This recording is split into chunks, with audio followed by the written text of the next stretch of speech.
I got so much motherfucking design on right now.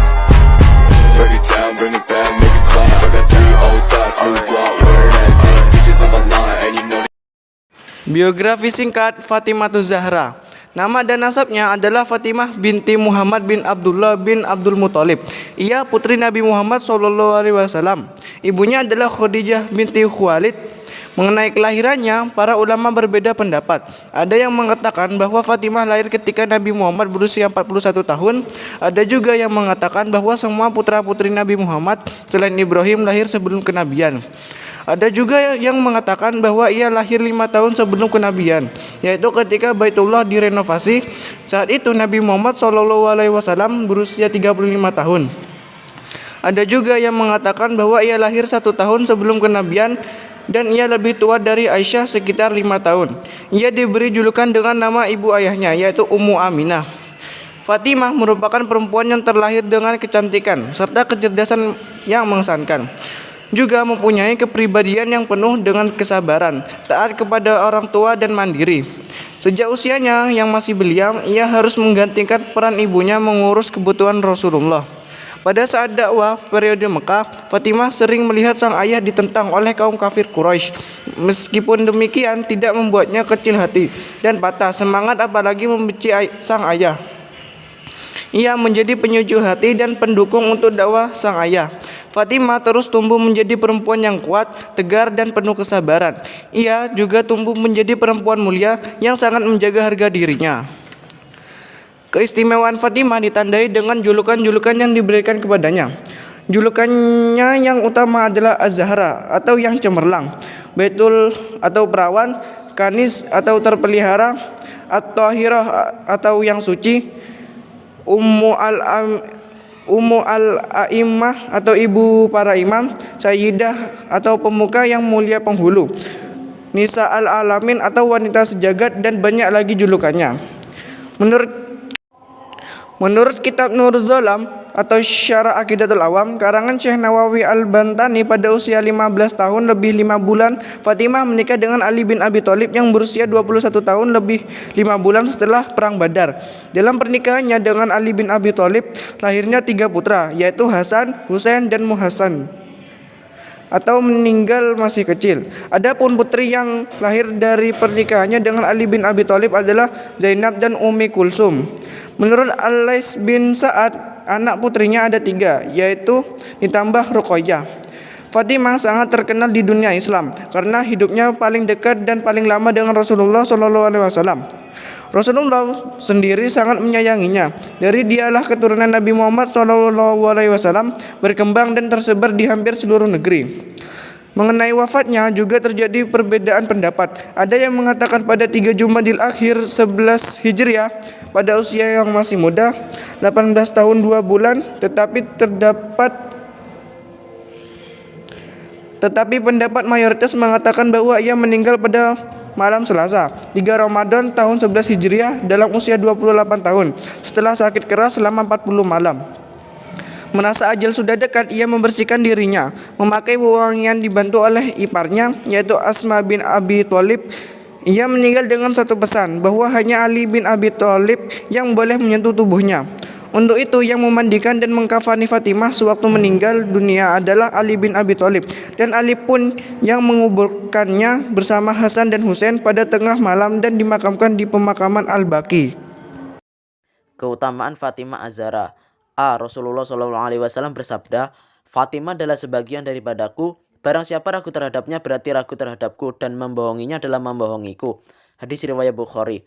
Sabda Rasulullah SAW ini menekankan pentingnya menghormati dan memperlakukan istimewa putri beliau, yaitu Fatimah. Rasulullah mengatakan bahwa Fatimah adalah sebagian darinya, yang berarti ragu atau menyakiti Fatimah sama halnya dengan meragukan atau menyakiti Rasulullah itu sendiri. Maksudnya adalah perlakuan terhadap Fatimah merupakan cerminan perlakuan terhadap Rasulullah. Yang B, Rasulullah SAW bersabda kepada Fatimah, tidaklah engkau senang jika engkau menjadi penghulu bagi wanita seluruh alam. Hadis riwayat Bukhari. Sabda Rasulullah SAW tersebut ditunjukkan kepada putrinya Fatimah dan diriwayatkan dalam hadis Bukhari. Maksudnya yaitu Rasulullah mengungkapkan kebanggaan dan keistimewaan Fatimah sebagai seorang wanita yang diangkat menjadi contoh dan teladan bagi seluruh wanita di dunia. Rasulullah menyatakan bahwa Fatimah memiliki kedudukan yang luar biasa dalam Islam dan merupakan sosok yang patut dihormati serta dijadikan panutan oleh semua wanita. Yang C, Rasulullah bersabda, "Wahai Fatimah, tidaklah Anda puas menjadi sayyidah dari wanita sedunia atau menjadi wanita tertinggi dari semua wanita umat ini atau wanita mukmin." Hadis riwayat Bukhari Muslim. Sabda Rasulullah SAW ini ditujukan kepada putrinya Fatimah dan diriwayatkan dalam hadis Bukhari dan Muslim. Maksudnya yaitu Rasulullah menyampaikan kepada Fatimah bahwa dia adalah pemimpin dan wanita paling mulia dari seluruh wanita di dunia, atau wanita tertinggi dari semua wanita umat ini, atau wanita yang paling utama di antara wanita mukmin. Rasulullah mengungkapkan kebanggaan dan penghargaannya kepada Fatimah atas kedudukannya yang istimewa dalam Islam. Yang D, Rasulullah bersabda, tokoh penghuni surga adalah Khadijah binti Khuwailid, Fatimah binti Muhammad, Maryam binti Imran, dan Aisyah binti Mazahim, istri Fir'aun. Hadis riwayat Ahmad. Rasulullah dalam hadis tersebut menyebutkan 4 nama perempuan yang dianggap sebagai tokoh penghuni surga. Mereka adalah Khadijah binti Khuwailid, istri pertama Rasulullah yang selalu setia mendukungnya, Fatimah binti Muhammad, putri Rasulullah yang sangat solehah, Maryam binti Imran, ibu Nabi Isa yang dipuji dalam tradisi Islam, dan Aisyah binti Mazahim yang beberapa ulama percaya sebagai istri Fir'aun yang memiliki iman yang kuat. Hadis ini mengakui peran penting dan status tinggi dari wanita-wanita tersebut dalam agama Islam. Nah, jadi dapat kita ambil dari keteladanan dari Fatimah Az-Zahra. Berikut adalah beberapa di antaranya. Yang pertama ada keberanian dan ketekunan. Fatimah Az-Zahra menunjukkan keberanian dan ketekunan dalam menghadapi tantangan dan rintangan dalam hidupnya. Dia bersikeras mempertahankan kebenaran dan membela agama Islam, bahkan dalam situasi yang sulit dan penuh tekanan. Kemudian yang kedua ada kesederhanaan. Meskipun merupakan putri Rasulullah SAW, Fatimah Az-Zahra hidup dengan sangat sederhana. Dia tidak tertarik pada harta atau kekayaan duniawi dan hidup dengan kesederhanaan dan kerendahan hati. Ketaatan dan kepatuhan Fatimah Az-Zahra adalah contoh yang baik dalam ketaatan kepada Allah Subhanahu wa taala dan patuh kepada perintahnya. Dia juga sangat patuh kepada Rasulullah SAW sebagai ayah dan kepala keluarga. Dan yang ketiga, kebijaksanaan. Fatimah Az-Zahra terkenal karena kebijaksanaan dan pemikirannya yang mendalam.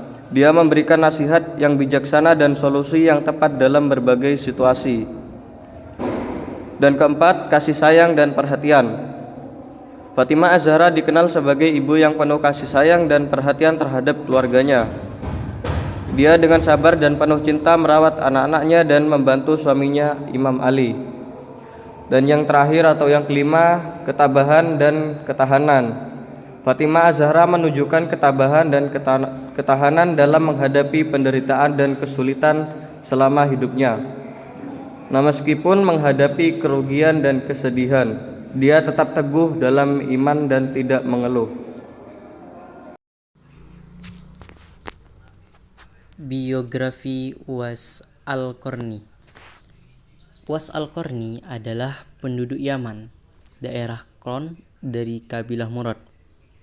Beliau hidup sebagai anak yatim, membuatnya sangat mencintai dan berbakti kepada ibunya. Uwais Al-Qarni pernah mengidap penyakit kusta, lalu berdoa kepada Allah Subhanahu wa taala sehingga diberi kesembuhan.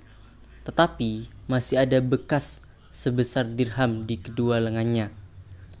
Menurut keterangan, Nabi Muhammad SAW pernah menyampaikan bahwa Uwais Al-Qarni adalah pemimpin para tabi'in. Suatu ketika, Nabi Muhammad SAW berkata kepada Umar bin Khattab, "Jika kamu bisa meminta kepadanya untuk memohonkan ampun kepada Allah Subhanahu wa taala untukmu, maka lakukanlah." Ketika Umar bin Khattab menjadi Amirul Mukminin, Dia bertanya kepada para jamaah haji dari Yaman di Baitullah pada musim haji, apakah di antara warga kalian ada yang bernama Uwais Al-Qarni? Mereka menjawab, ada. Umar kemudian bertanya lagi, bagaimana keadaannya ketika kalian meninggalkannya? Mereka menjawab tanpa mengetahui derajat Uwais, kami meninggalkannya dalam keadaan miskin harta, benda dan pakaiannya yang usang. Umar bin Khattab berkata kepada mereka, celakalah kalian. Sungguh Rasulullah SAW pernah bercerita tentangnya. Kalau dia bisa memohonkan ampun untuk kalian, lakukanlah. Dan setiap tahun Umar bin Khattab selalu menanti Uwais. Suatu ketika dia datang bersama jamaah haji dari Yaman. Lalu Umar menemuinya. Dia hendak memastikannya terlebih dahulu. Makanya dia bertanya, siapa namanya? Orang itu menjawab, namaku Uwais. Umar melanjutkan pertanyaannya, di Yaman daerah mana? Dia menjawab, dari Kron. Umar bertanya lagi, dari kabilah mana? Dia menjawab, dari kabilah Murad. Umar bin Khattab bertanya lagi, bagaimana ayahnya? Ayahku telah meninggal dunia. Saya hidup bersama ibuku. Jawabnya Umar melanjutkan, bagaimana keadaanmu bersama ibumu? Uwais berkata, saya berharap dapat berbakti kepadanya. Lalu Umar bertanya lagi, apakah engkau pernah sakit sebelumnya? Uwais menjawab, benar. Saya pernah terkena penyakit kusta. Lalu saya berdoa kepada Allah Subhanahu wa Ta'ala dan saya diberi kesembuhan. Umar bertanya lagi, apakah masih ada bekas dari penyakit tersebut? Dia menjawab, di lenganku masih ada bekas sebesar dirham. Dia memperlihatkan lengannya kepada Umar. Ketika Umar bin Khattab melihat hal tersebut, maka dia langsung memeluknya seraya berkata, engkaulah orang yang diceritakan oleh Rasulullah SAW. Mohonkanlah ampun kepada Allah Subhanahu wa Ta'ala untukku. Uwais berkata, masa saya memohonkan ampun untukmu wahai Amirul Mukminin? Umar bin Khattab menjawab, ya benar. Khalifah Umar meminta kepadanya sehingga Uwais memohonkan ampun untuknya. Selanjutnya Umar bertanya kepadanya mengenai tujuan setelah musim haji. Dia menjawab, saya akan pergi ke kabilah Murad dari penduduk Yaman ke Irak. Umar berkata, saya akan kirim surat ke wali kota Irak mengenai kamu. Nah, Uwais berkata lagi, saya bersumpah kepada Anda, wahai Amirul Mukminin, agar engkau tidak melakukannya. Biarkanlah saya berjalan di tengah lalu lalang banyak orang tanpa dipedulikan orang lain. Teladan yang dapat diambil dari Uwais Al-Qarni adalah sebagai berikut. Yang pertama, kesederhanaannya. Uwais Al-Qarni dikenal sebagai seorang yang hidup dengan sederhana. Meskipun memiliki kesempatan untuk hidup dalam kemewahan, ini mengajarkan kepada kita pentingnya tidak terikat pada benda duniawi dan fokus pada kehidupan yang bermakna. Yang artinya Uwais Al-Qarni ini adalah orang yang tidak hubud dunia. Yang kedua, kehormatan terhadap orang tua. Uwais Al-Qarni memiliki cinta dan penghormatan yang besar terhadap ibunya. Ia menjaga ibunya dengan penuh kasih sayang meskipun jarak memisahkan mereka. Hal ini mengajarkan pentingnya menghormati dan merawat orang tua, bahkan ketika kita tidak dapat berada di dekat mereka. Yang ketiga, kesolehan dan ketabahan. Uwais Al-Qarni dikenal sebagai seorang yang sangat soleh yang menjalankan ajaran agama Islam dengan ketekunan. Ia juga memiliki tingkat ketabahan yang luar biasa dalam menghadapi cobaan dan kesulitan hidup. Ini mengajarkan kita pentingnya memiliki ketabahan dalam menghadapi ujian, karena Allah tidak akan menguji seorang hamba di luar batas kemampuannya. Yang keempat, cinta dan pengabdian kepada Nabi Muhammad SAW. Uwais Al-Qarni sangat mencintai dan mengabdi dirinya kepada Nabi Muhammad SAW. Meskipun tidak pernah bertemu dengan secara fisik, ia menganggap Nabi Muhammad SAW sebagai panutan hidupnya dan selalu mengikuti ajaran beliau. Ini mengajarkan pentingnya cinta, penghormatan, dan pengabdian kepada para pemimpin agama kita. Yang kelima, kebaikan terhadap sesama. Uwais Al-Qarni dikenal sebagai seorang yang sangat dermawan dan penuh kasih sayang terhadap orang lain. Ia senantiasa membantu masyarakat sekitarnya, terutama yang membutuhkan. Ia ini mengajarkan pentingnya kebaikan, kedermawanan, dan belas kasihan terhadap sesama manusia. Kesimpulan dari kisah Fatimah Az-Zahra dan Uwais Al-Qarni adalah yang pertama, teladan kesolehan. Baik Fatimah Az-Zahra maupun Uwais Al-Qarni adalah contoh nyata kesalehan dalam menjalankan ajaran agama. Keduanya hidup dengan penuh kesederhanaan, memprioritaskan ibadah dan berusaha mendekatkan diri kepada Allah Subhanahu wa taala. Yang kedua, kehormatan terhadap orang tua. Fatimah Az-Zahra dan Uwais Al-Qarni masing-masing menunjukkan penghormatan dan kecintaan yang luar biasa kepada orang tua mereka.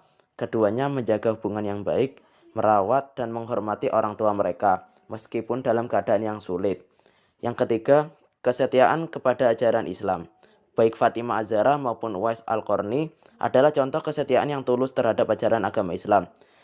Keduanya mengabdikan hidup mereka dalam mengamalkan dan menyebarkan ajaran Islam, serta menjunjung tinggi nilai-nilai yang diajarkan oleh Nabi Muhammad SAW. Yang keempat, belas kasih dan kedermawanan. Kisah hidup Fatimah Az-Zahra dan Uwais Al-Qarni memberikan contoh tentang belas kasih dan kedermawanan kepada sesama. Keduanya tidak hanya mengamalkan nilai-nilai tersebut dalam kehidupan sehari-hari, tetapi juga memberikan bantuan dan kebaikan kepada orang-orang di sekitar mereka. Make it clap. I got 3 old thoughts, new guap, wearing that thing. Bitches on my line, and you know